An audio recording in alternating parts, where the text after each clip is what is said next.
Fɔlifɛn an ka farafɛn fɔlifɛnw jɔra lagosili lagosili cogo di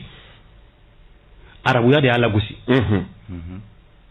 i m'a faamuya diina de y'a lagosi mɔgɔw bɛ k'u tɛmɛ a kɛrɛfɛ o de don dɛ parce que n'u ye hali kamalen ŋɔni ye bolo u b'a fɔ e tɛ nin bila aw ju bila e tɛ taa seliya e tɛ se ka Ala ma o de ye mɔgɔ caman ban fɔlifɛn gardeli ma ne bangena dugu min na ne bi bange wagati min na ne wulila ka sɔrɔ dunufɔlaw bɛ dugu kɔnɔ kosɛbɛ mais bi silamaya fɛ hali dunufɔla kelen tɛ yen n'u ka kɔɲɔ bɛ yen f'u bɛ taa dunufɔlaw lieu fan wɛrɛ fɛ ka na nka Adama i ka kuma latigɛ tɛ zikiri kɔrɔla na bi i b'a ye kamalenkɔniw bɛ fɔ nin fɛn ninnu bɛɛ bɛ fɔ zikiri kɔnɔ o ye sisan ye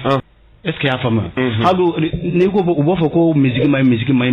jɔn de nana ko musique man ɲi c'est la diinɛ de nana ko musique man ɲi non diinɛmɔgɔ dɔw diinɛmɔgɔ dɔw a bɛɛ tɛ a tilan bɛɛ a daminɛ a tilan bɛɛ de don diinɛ ye diinɛ de ye i y'a faamuya o de ye musique lagosi o de y'an ka fɔlifɛnw lagosi yan n'i k'i b'a ta i b'a fɔ e tɛ nin to yan nin ye malangola baara nin ye kafiriya baara i bɛ jeli sini e ma se yɔrɔ min ne ma se yɔrɔ min o diinɛ ko de filɛ k'an ka musique lagosi ka musiquekɛla bɛɛ lagosi k'i kɛ malankolon ye k'i kɛ mɔgɔ kirikara ye o diinɛ de don non mais Adama est-ce que o ni folifɛn kɔrɔ ninnu a bɛɛ ye kelen parce que ni e bɛ maloya n'a fɔli n'a fɔra ko aw ka dukɔnɔmɔgɔ dɔ b'a jouer e bɛ maloya n'a ye k'a fɔra ko kafiriya fɛn de don i b'a ye k'a to yen kɛ ka da kun jumɛn ka diinɛ de y'an ka musique lagosi an fɛ yan k'a to n'i bɔra yan nɔ ka se tubabu la e bɛ taa ekɔlidenw kalan an ye dɔnniya min sɔrɔ an bɛ fɔli kɛ cogo min na an bɛ mɔgɔw rencontrer cogo min na an bɛ taa jamanaw kɔnɔ cogo min na an bɛ kow ye an ka ye cogo diɲɛlatigɛ in yɛrɛ kɔnɔna la an bɛ taa ka taa tubabudenw kalan o la u t'an ka kan yɛrɛ mɛn maintenant sa Adama ɲininkali dɔ sani ka se dabara ma an ka folifɛn dɔw bɛ yan sisan kɔrɔlenw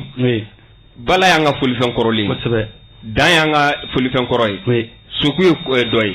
maintenant soku commencera ka tunu an bɛ se k'a fɔ a fɔbaga min bɛ yen n'o kun dɔnnen don kosɛbɛ dɔw bɛ minnu bɛ k'a fɔ mais mun dɔnnen ko awɔ n bɛ nalen o ye fɛn ye zu maintenant minnu bɛ yen sisan n'olu ma tunu kun jumɛn na dɔw tunu na dɔw ma tunu ne fɛ k'o dɔn kun jumɛn na ne bɛ k'a kun de f'i ye lagosili o tuma na minnu tununa olu ma lagosi minnu ma tunu olu ma lagosi u lagosira an ma sɔn k'u bila de ne yɛrɛ hayɛrɛ lagosili dara ne kan ne bɛ n dan fɔ n bɛ kamalenkɔni fɔ n bɛ instrument baden de fɔ mun hɛrɛ lagosili dara ne Adama Yalɔnba kan ni musique ko la ne ye lagosili min sɔrɔ i b'a da dɔn fɔlɔ i b'a radio la yan fɛ i t'a kalama o tan n'u ye fɔlifɛn y'an bolo fo b'a fɔ ko awuzubilayi kafiri ninnu ouais Badi n tɛ n kɔrɔ ka kuma ka latigɛ tɛ vraiment a y'a f'u ye ko anw t'an ka taasira bila arabu taasira ye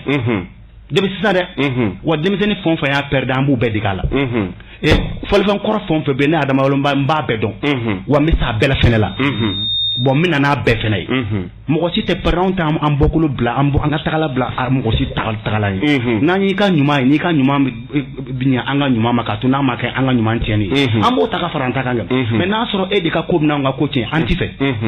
mais Adama tubabu bɛna e yɛrɛ b'a kalama tubabu caman bɛ yen u fana bɛna ka na an ka folifɛnw kalan ka taga fo fɛ yen ka sɔrɔ an yɛrɛ mɔgɔ caman fana bɛ an intéressé tɛ an ka folifɛn kɔrɔ la o ye jumɛn aw intéressé t'an ko n bɛ k'o de fɛ lagosili ni intéressé t'i ka fɛn na mɔgɔ min b'a nafa dɔn o bɛ intéressé a la ne ma bɔ Chine sisan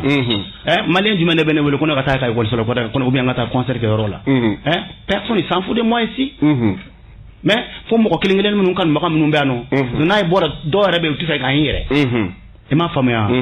mais yen fɛ n'i taara sanga de bɛ yen parce que i bɛ fɛn fɔ u b'a dɔn ko dɔnni de don a ma bɔ kuranɛ kɔnɔ a ma bɔ bibili kɔnɔ arabu ta tɛ tubabu ta tɛ fɔli anw ta de don